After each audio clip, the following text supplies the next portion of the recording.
Muito bem, muito bem. Boa noite a todos aí. Deixa eu silenciar o microfone de vocês aqui, para a gente poder começar.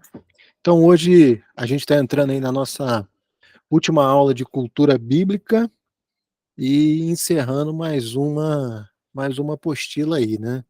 Graças a Deus aí a gente está conseguindo continuar, está conseguindo seguir em frente. E hoje a gente vai pegar aqui e vai falar sobre o capítulo 5 e o capítulo 6. Então vamos começar aí. Hoje a aula é um pouquinho mais curta, que os capítulos são um pouquinho mais curtos, esses dois capítulos, mas vamos lá. Vamos começar. Senhor meu Deus e meu Pai, Senhor, nesse momento nós entregamos a Ti, que o Senhor possa instruir, Pai, aqueles que estão assistindo, tanto online quanto gravado, que possamos aprender mais e mais de Ti, Pai, em nome de Jesus. Amém. Então, sigamos. Muito bem. A geografia bíblica, meu irmão, do mundo bíblico do Antigo Testamento, é um aspecto fundamental para entender, principalmente, o contexto histórico, cultural e religioso das Escrituras. E hoje nós vamos aqui explorar um pouquinho o que é geografia. Então, a gente vai passar pela geografia da Antiguidade, da Idade Média e do Novo Mundo. Mas antes disso, a gente tem que conceituar o que é geografia. A geografia, ela é o estudo das características físicas da Terra e da relação entre o ambiente natural e as atividades humanas. Inclui o exame de terras, características físicas, climas, populações e como cada ser humano, como os seres humanos, né, interagem com o seu ambiente. A geografia, ela pode ser dividida em várias subdisciplinas, incluindo geografia física, que é o estudo dos aspectos naturais, e a geografia humana, que é o estudo das atividades humanas e a sua relação com o ambiente. Mas nós vamos focar aqui mais na geografia do mundo bíblico e principalmente do mundo antigo e do mundo novo. A geografia do mundo bíblico do Antigo Testamento e as suas principais regiões e locais. Nós vemos ali na palavra de Deus, quando ela fala da Mesopotâmia, a Mesopotâmia, na sua descrição, é localizada entre os rios Tigre e Eufrates. A Mesopotâmia é frequentemente referida como o berço da civilização. A sua importância bíblica é que é o local dos primeiros capítulos de Gênesis, incluindo a criação, o Jardim do Éden e a Torre de Babel. Nós temos na geografia também o Egito, que é situado ao longo do rio Nilo. O Egito era uma grande civilização do nordeste da África. A sua importância bíblica é que existem ali os locais dos eventos do Êxodo, onde os israelitas foram escravos antes de serem libertados por Moisés. Nós temos também Canaã e Israel. A terra prometida, a terra onde Abraão e seus descendentes fizeram morada. Ela é situada na costa leste do Mediterrâneo. A sua importância bíblica é, ele é o centro ali, Israel ali, ele é o centro da maioria dos eventos do Antigo Testamento, incluindo as histórias dos patriarcas, a conquista de Josué, os reinados de Davi, Salomão e os profetas. E nós vemos até hoje essa importância de Israel ali, né? Israel, meu irmão, ele é uma ponte entre o comércio ali do Oriente Médio. Por isso ela é tão importante. Ela é uma ponte ali, ela é um local aonde todo mundo que vai para a parte da Ásia, todo mundo que passa para o Egito, para a África, obrigatoriamente precisam passar por Israel, precisam passar por ali. Então essa é a importância daquele local. E sem contar com isso, a importância na geografia dela ali. Tem a Fenícia, que é a região costeira ao norte de Israel, conhecida por suas cidades portuárias como Tiro e Sidom. Sua importância bíblica é aliada e influente culturalmente em Israel, especialmente durante os reinados de Davi e Salomão. Temos a Síria e a Babilônia. A descrição é que ela é poderosos impérios do norte e nordeste da Mesopotâmia. A importância bíblica é que são responsáveis pelas invasões e exílios de Israel, a Síria e Judá, Babilônia. As características geográficas agora. Nós temos ali montanhas em colinas, aonde incluem o Monte Sinai e os montes de Judá. Temos também os rios e mares, o Jordão, o Nilo, o Tigre e o Eufrates, além do mar Mediterrâneo e do Mar Morto. Temos também os desertos, como o deserto do Sinai, aonde os israelitas vagaram por 40 anos. Tudo isso que eu estou falando para vocês, a gente vai colocar lá no Teams, lá, né? Na apostila de vocês também tem, mas a gente vai colocar vários atas bíblicos aonde mostram e demonstram toda essa situação. Nós temos um Atas bíblico que a gente vai colocar lá hoje, inclusive, e vocês vão poder prestar atenção e ver tudo isso aí lá no Atlas, na prática, como funciona, como eram essas regiões, qual era a importância de cada uma delas. Nas civilizações antigas, nós temos a Mesopotâmia, o Egito, a Grécia e Roma. Mapas e navegações, o uso de mapas primitivos e o desenvolvimento da navegação no Mediterrâneo é muito importante ali para o comércio entre as civilizações, o espalhamento de culturas, o espalhamento de ideias. Então a gente vê que a importância da geografia ali é justamente por isso. Nós vemos essa mistura de culturas, nós vemos essa mistura de de crenças que havia ali no Oriente Médio, tudo isso por causa da proximidade que as coisas tinham, tudo isso por causa da influência que uma nação tinha dentro da outra, justamente pela geografia delas.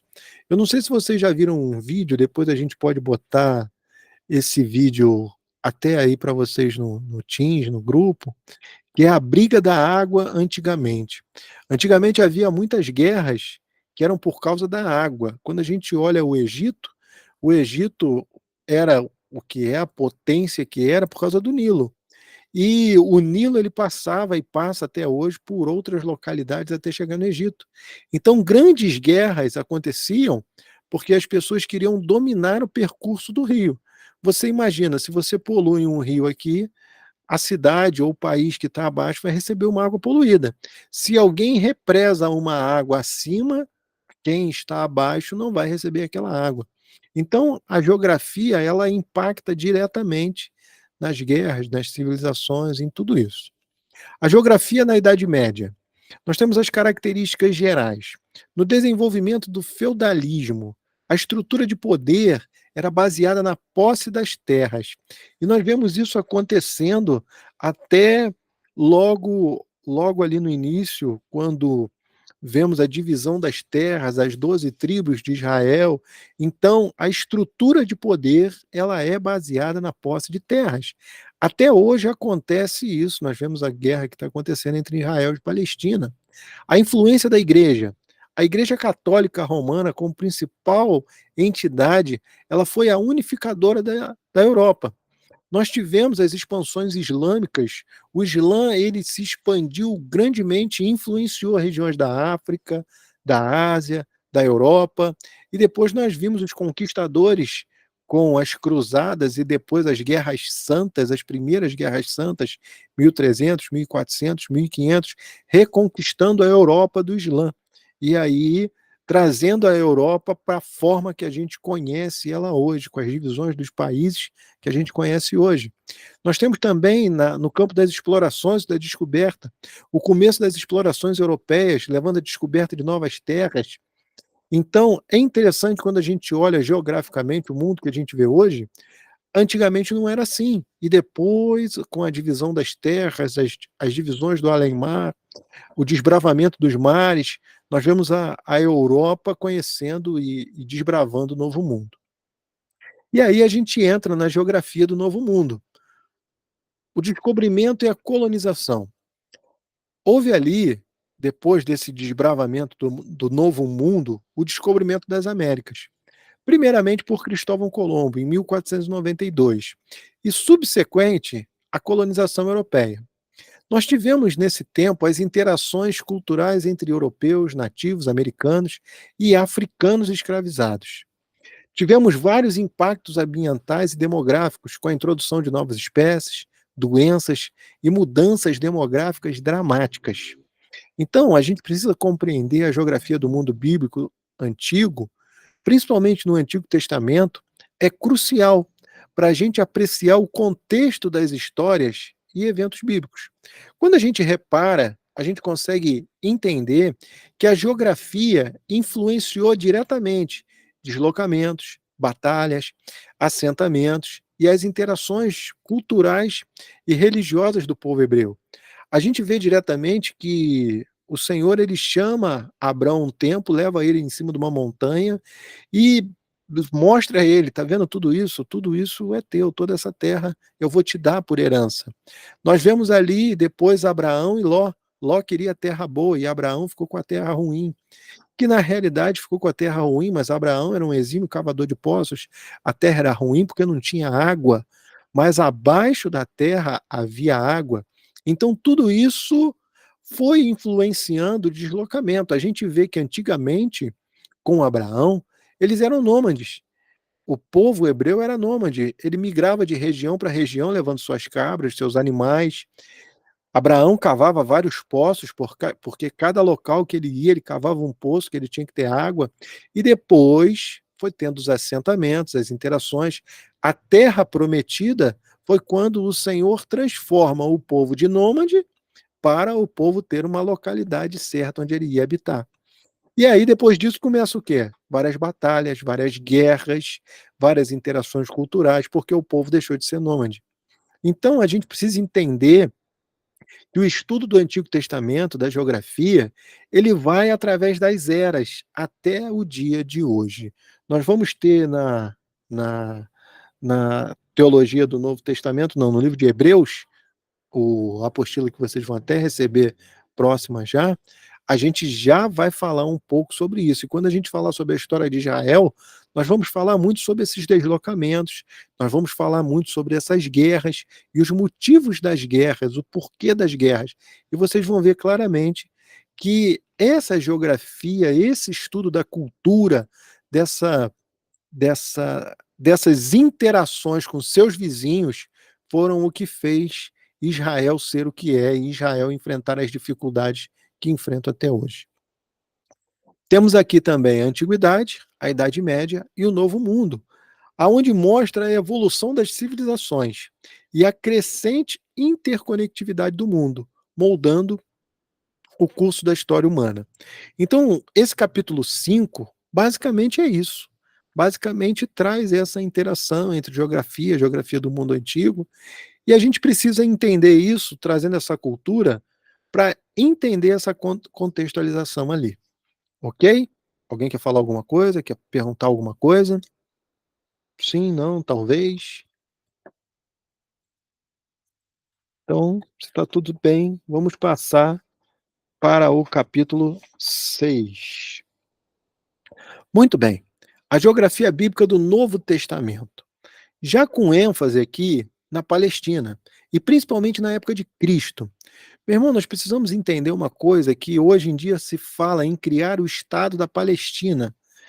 Fala-se da Palestina como um povo, mas na realidade toda aquela localidade ali é considerada como Palestina, tá? Então, todas aquelas pessoas que moram por ali são considerados palestinos. É mais ou menos nós não somos latino-americanos, não existe um local latino, mas nós somos latino-americanos. Então, desde o México para baixo, todos nós somos latino-americanos.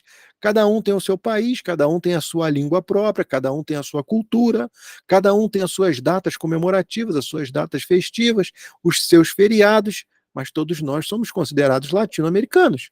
Os que estão acima da América do Norte são considerados americanos. Até os canadenses são considerados americanos. Até quem mora no Alasca é considerado americano. Então, é interessante que, quando a gente passa para o Novo Testamento, a gente precisa entender esses contextos sociais, esses contextos culturais e esses contextos religiosos. E, principalmente, os eventos que são narrados nos evangelhos. Ali na Palestina, a região era dividida em várias áreas principais. E ali você vê nos evangelhos, né? A Galileia, a Samaria, Judéia, Pérea. E nós vemos tudo isso acontecendo até em Atos dos Apóstolos, quando o próprio Senhor diz, né, que vocês vão pregar em Jerusalém, na Judéia, na Samaria e até os confins da terra. E aqui no capítulo 6, nós vamos explorar um pouquinho essas regiões e suas características físicas e as suas principais cidades. Primeiro, as principais divisões da Palestina na época de Cristo. Entenda que agora nós estamos falando da Palestina de uma forma geral. Não estamos falando da faixa de Gaza, esquece isso. Nós estamos falando da Palestina de uma forma geral, a localidade, como eu falei dos latino-americanos. A Palestina, ela é situada ali, né? A Galileia, ela é situada ao norte da Palestina. A Galileia era uma região fértil e montanhosa. Então, aqui nós vemos a Galileia, aqui, ela sendo essa região ali, bem fértil e bem montanhosa. Qual a importância bíblica? Ela foi a principal área de atuação de Jesus durante seu ministério. Jesus nasceu em Nazaré, realizou seu primeiro milagre em Canaã e pregou frequentemente em Cafarnaum. Quais são as principais cidades da Galileia? Nazaré, Cafarnaum, Caná, Betsaida e Tiberíades. Temos também a Samaria, que é localizada entre a Galileia, ao norte, Judéia, ao sul, a Samaria era uma região bem montanhosa. Qual a importância bíblica? Os samaritanos tinham um relacionamento tenso com os judeus. Jesus contou a parábola do bom samaritano e encontrou a mulher samaritana no poço de Jacó. Então, a gente vê ali que havia já um conflito tenso entre os samaritanos e os judeus. E a gente depois, você pode aprofundar nisso, você vai ver que isso acontece lá atrás com os reis. Um determina que um local era um local de adoração, o outro determina que outro local era outro local de adoração, e dali começa a contenda cultural deles. Mas na realidade são primos, são pessoas quase que da mesma família. Quais são as cidades principais da Samaria? Siquém, Samaria, que é Sebaste, e Sicar. Depois nós temos a Judéia. A Judéia, ela é situada ao sul da Palestina. A Judéia era o centro político e religioso daquela região. Qual a importância bíblica? Continha Jerusalém, o local do templo, e foi o cenário de muitos eventos cruciais na vida de Jesus, incluindo a sua crucificação e a sua ressurreição. Tudo isso acontece ali e acontece em Jerusalém. Quais são as principais cidades? Jerusalém, Belém, Betânia, Jericó e Hebrom. Temos a região da Pérea, que é situada a leste do Jordão. Pérea era menos mencionada, mas mesmo assim ainda era significativa. A importância bíblica. Jesus passou por Pérea em seu caminho final para Jerusalém e ministrou lá brevemente. Quais são as cidades principais ali? É Pela e Gadara. Gadara foi quando Jesus atravessou para o outro lado do rio. Você vê isso em Mateus 14, quando ele faz a segunda multiplicação dos pães e peixes. Ele diz aos discípulos para atravessarem para o outro lado, e ele vai ter com os discípulos já pelas 3 horas da madrugada, andando por sobre as águas, né? Ali ele estava atravessando para Gadara, que fica justamente nessa localidade da Pérea. Qual a importância desse lugar? É a hidrografia da região. Ali há o Rio Jordão, que corre do norte ao sul do Mar da Galileia, até o Mar Morto. Então, a importância dessa região da Pérea, embora ela não seja tão citada, é porque, como a gente falou no capítulo 5, são a importância das águas. É o rio mais importante da Palestina. O rio mais importante da Palestina é o Rio Jordão, aonde o próprio João Batista batizava e aonde o próprio Jesus foi batizado. Então, nós vemos que essa região tem essa importância. E, além disso, tem o Mar da Galileia. E aí, meu irmão, é um contexto interessante, que aí você pode ver nos atlas bíblicos, até no seu livro de estudo, que o Mar da Galileia não é um mar, é um grande lago. E é um lago de água doce, no norte da Palestina, aonde Jesus realizou grandes milagres, né. Você vai ver no seu livro que o Mar da Galileia, ele também é conhecido como Lago de Genezaré, e ele tem mais ou menos 11 quilômetros de extensão de uma ponta a outra e 13 quilômetros de extensão de uma ponta a outra. Então ele é um grande lago, e ele fica num declive entre montanhas. E é conhecido como Mar da Galileia, mas é um lago. O Mar Morto também é um lago salgado, ao sul, o ponto mais baixo da Terra, você sabia? O Mar Morto, ele é mais baixo do que o nível do mar. E, além disso, o Mar Morto é conhecido por suas propriedades terapêuticas. Então nós vemos que essa região, ela é muito importante na parte da hidrografia. E o Mar Morto chama Mar Morto, eu acredito que você já tenha ouvido sobre isso, por causa da grande densidade de sal que há naquele local. Quando você vai entrando, eu nunca estive lá, um dia estarei, mas quando você começa a entrar nas águas, na direção da água, já uns 5, 6 metros antes da água, você já não tem mais areia, já são cristais de sal. E quando você começa a pisar na água, entrar na água, né, você tem cristais de sal já formando abaixo d'água, de tão salgado que a água é. A água é tão salgada, a densidade de sal é tão grande, que existem cristais de sal que não conseguiram se dissolver na água, de tão saturada que a água é de sal. É como se você faz essa experiência na sua casa, pega um copo d'água e coloca uma colher de sal e mexe. O sal vai se dissolver naquela água. Coloca mais uma colher de sal e mexe. O sal vai se dissolver. Coloca mais uma colher e mexe. Vai chegar um ponto, você pode fazer isso com açúcar também. Vai chegar embora o açúcar ele tem alguns outros elementos que não se dissolvem mesmo na água, né. Você nunca vai ter o açúcar se dissolvendo 100% na água, mas o sal sim. Então, você vai chegar um momento que você vai colocar sal na água e você vai mexer e o sal não vai mais se dissolver. Por que que o sal não vai mais se dissolver? Aí acontece um efeito químico, né, que a água, a mistura já está saturada, então ela não vai mais aceitar, você não vai conseguir mais aceitar a mistura, a água não consegue mais aceitar o sal. E é exatamente o que acontece no Mar Morto. E ele é Mar Morto justamente porque de tanto sal, nada consegue sobreviver naquele local. Então, é uma característica muito importante da geografia do Mar Morto, né. Existe uma palavra que até uma profecia na palavra de Deus, que o Mar Morto voltará a ter água, que se abrirá o rio e o Jordão, né, o rio chegará até lá e as águas serão boas novamente, né. Nessa região nós temos também outros rios e lagos. Rios menores, como o Quizon, e lagos menores também fazem parte, faziam parte da paisagem hidrológica da região.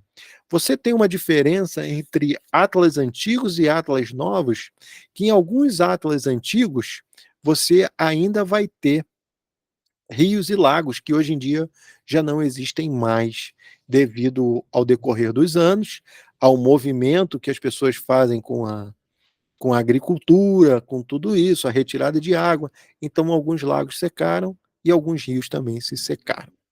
A orografia de Israel, montanhas e colinas.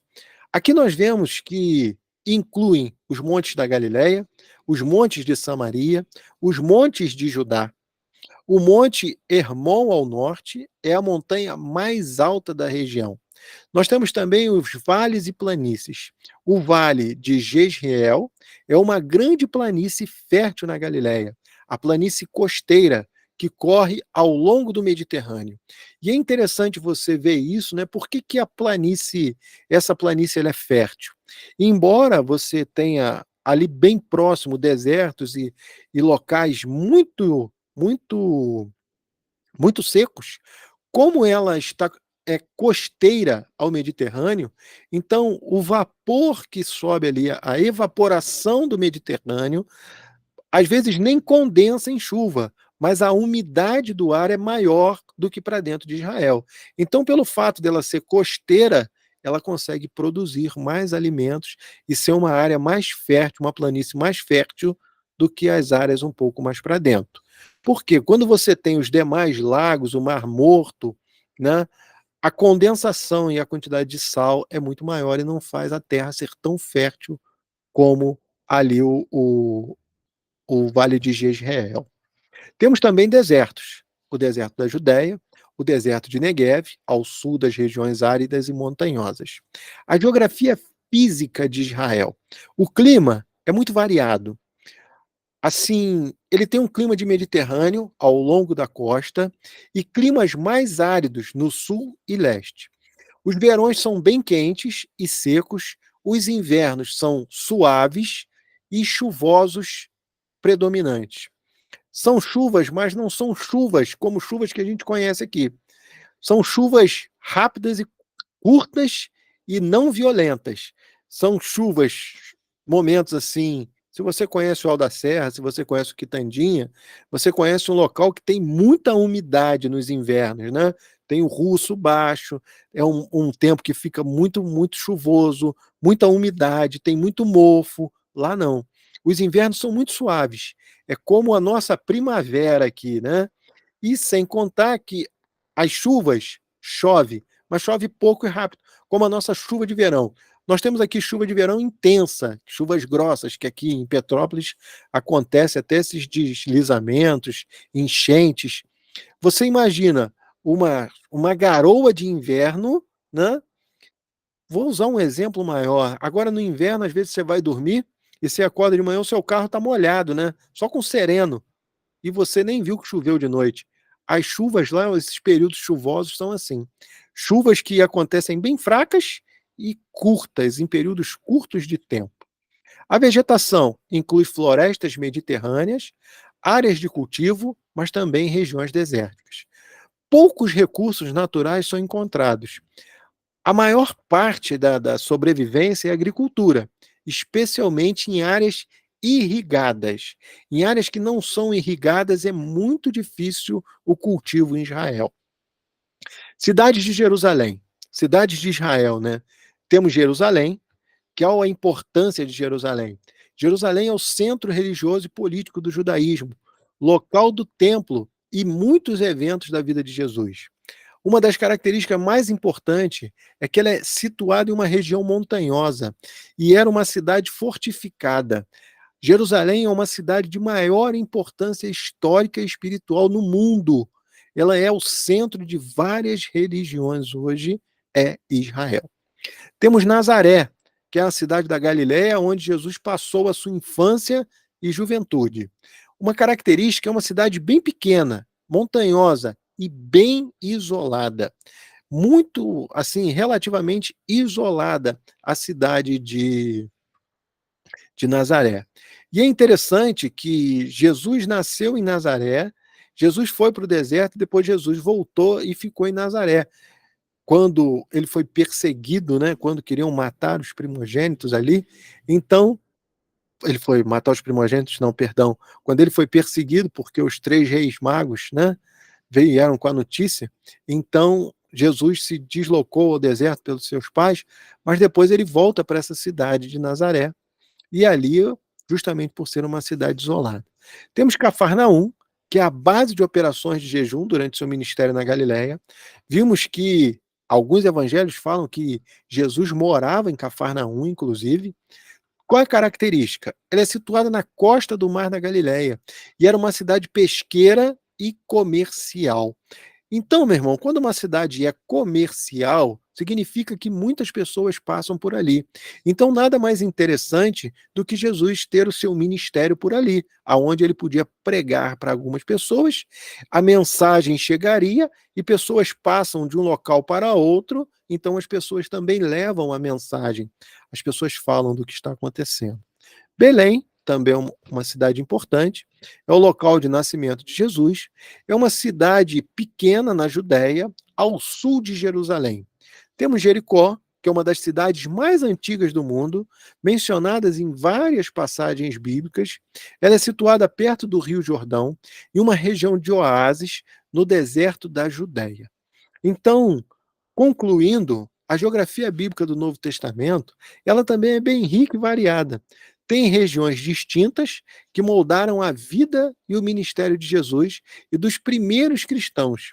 Galiléia, Samaria, Judéia e Pérea apresentavam diversas características físicas e culturais, desde as montanhas férteis da Galiléia até os desertos áridos da Judéia. Compreender a geografia dessas regiões, ela oferece para nós um contexto valioso para entender as coisas que aconteciam, os eventos bíblicos, e ajudar a apreciar a profundidade histórica e espiritual das Escrituras. Quando a gente vê, para contextualizar, né, Jesus contando a parábola daquele rapaz que estava machucado no caminho, e quando ele diz que estava descendo por ali um samaritano, estava descendo por ali, ele justamente demonstra que na Samaria, os samaritanos viviam no alto de uma montanha. Então a gente consegue entender essas características quando Jesus está falando essa parábola, né? Amém? Então, essa era a aula de hoje. Eu espero que você tenha conseguido pegar aí algumas coisas. Tem muita coisa além disso na sua apostila. Faça as autoatividades, né? Preencha as autoatividades. Nós já temos a avaliação final também de cultura bíblica lançada já no Teams. Eu vou colocar ela aqui, o formulário, para você preencher, né? Para você preencher, não, para você fazer. As nossas atividades agora, elas todas vão ser nesse Forms da Microsoft. A gente está usando a plataforma do Teams para a gente fazer a nossa comunidade de estudo dentro do Teams lá, ok? Alguém quer falar alguma coisa? Quer fazer alguma pergunta? Quer compartilhar alguma coisa?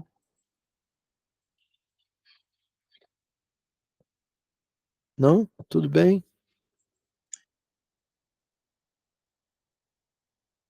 Pode falar, Pompeu. A respeito do Teams, né? Eu Uhum. tentei, estou tentando fazer aqui, tentando abrir a plataforma e pede algum código.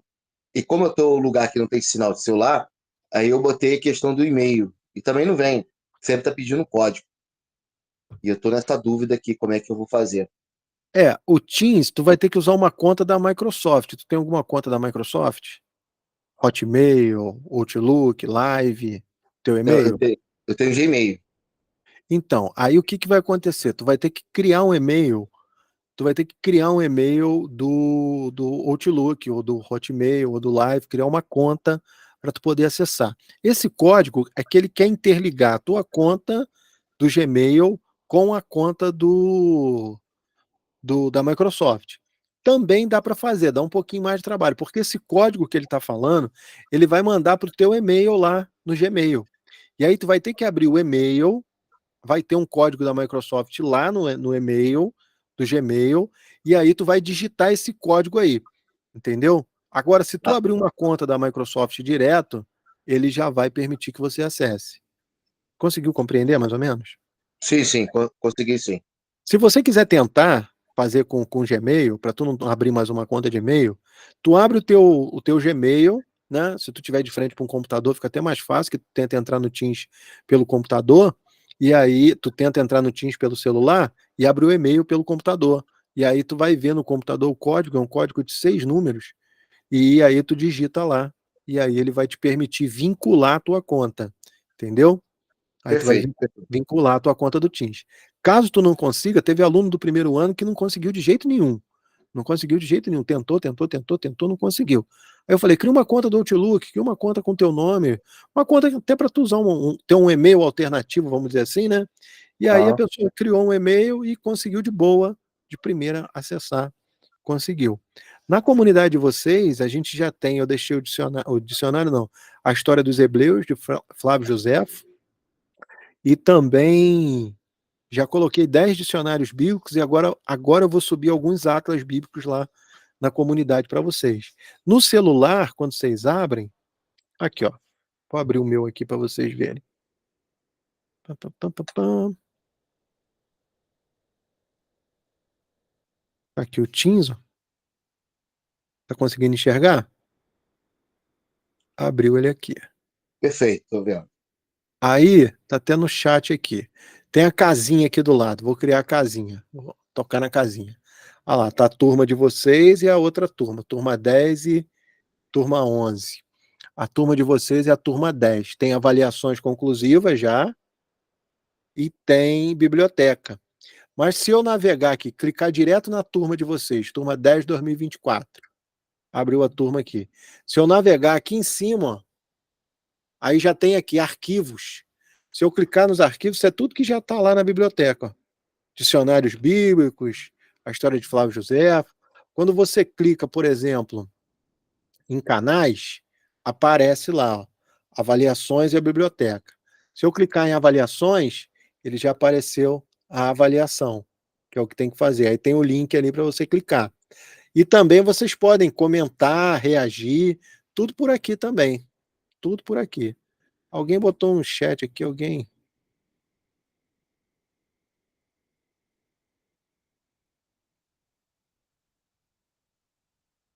Não, não.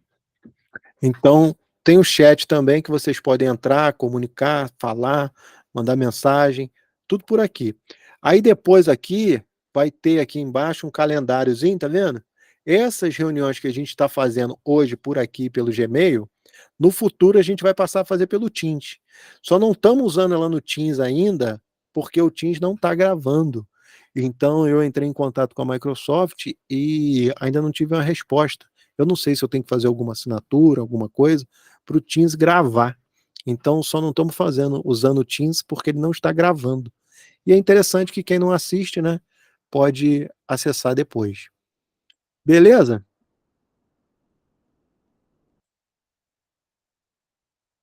Beleza, Pompeu?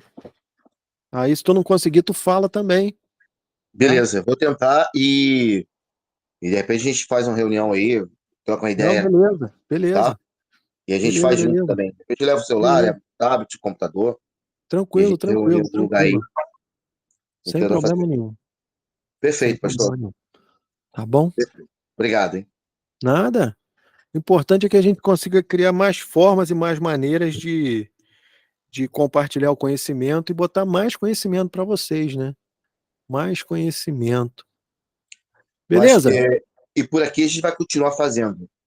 Por Pelo enquanto, Teams, por enquanto a gente vai continuar fazendo por aqui pelo Meet e eu vou botar o link. O que que acontece? Eu ia utilizar toda a plataforma do Gmail, o Meet, ia utilizar a plataforma do Classroom dele, tudo. A gente até um tempo atrás, antes de eu migrar, a gente ia usar. Só que o que que acontece? O Classroom, ele, ele faz até 10 alunos gratuitamente. Se a gente passar de 10 alunos, tiver 11 alunos, ele já não faz mais gratuito. E aí ele passa a cobrar R$ 44,90 por aluno. Só que ele não cobra R$ 44,90 pelo aluno 11º. Se eu botar 11, é R$ 44,90 por 11. Então só aí já dá 440. E aí não tem condição da gente fazer isso, né? Ele tem até mais recurso do que o Teams, mas ele tem essa limitação. O Teams não tem limitação nesse sentido. A gente pode ter até 100 pessoas em cada comunidade, assim a princípio, né, na versão gratuita.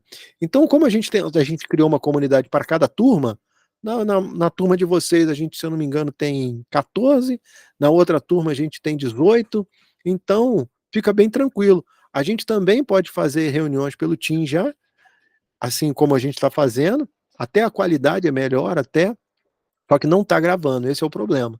Depois a gente vai passar a usar todo o Teams, depois que todo mundo estiver na comunidade, tudo, e a gente conseguir gravar. Que aí vai ficar tudo dentro da própria comunidade, tudo salvo, tudo direitinho lá. E tudo que a gente compartilha no fórum, vocês podem fazer perguntas. Como a gente tem as provas, a gente tem os tópicos de cada prova. Então, cada tópico a pessoa vai compartilhando, vai falando, e tudo vai ficando salvo e todo mundo vai interagindo num tópico. As mensagens não ficam igual no grupo. Tu botou uma coisa hoje, ela fica perdida, depois você não sabe mais o assunto. Então, tem os tópicos tópico de cada avaliação, tópico de cada isso, tópico de cada conversa, tópico de cada exercício, tópico de cada aula, e aí a gente só vai compartilhando dentro daquele tópico e tudo vai ficando ali. As conversas não vão se perdendo, vai ficando organizado, né? E o Perfeito, SIGA, perfeito. a gente vai usar o SIGA, no caso de vocês, é onde vai ter o boletim de vocês lá. Boletim e mais para frente a área financeira, né? O SIGA, a gente está tendo um problema de adaptação.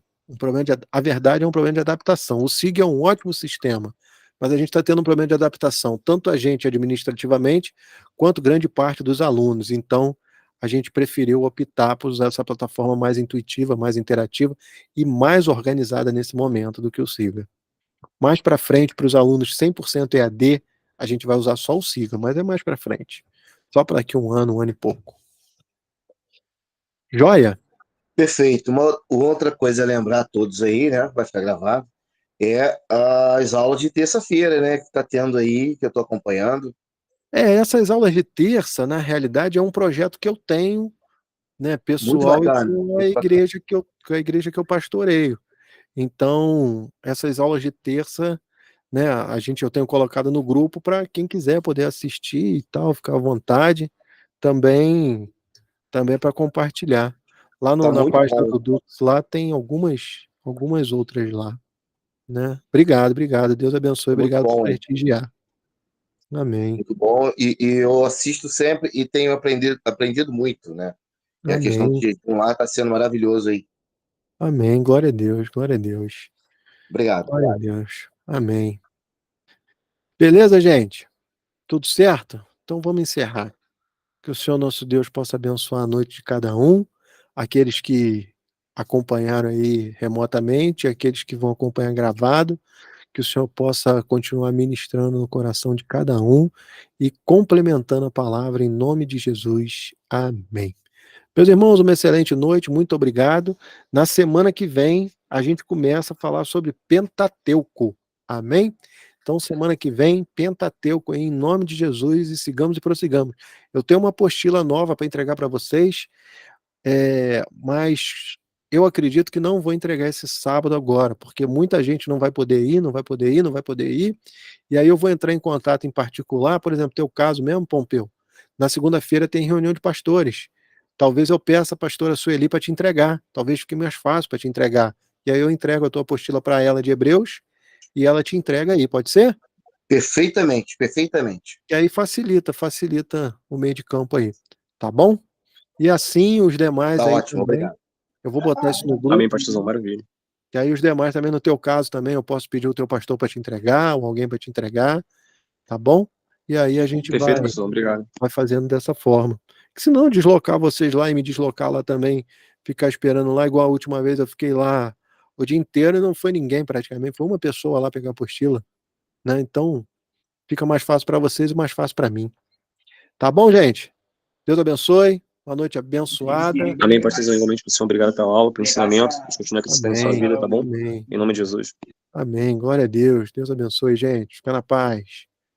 A gente vai se falando pelo grupo. Amém.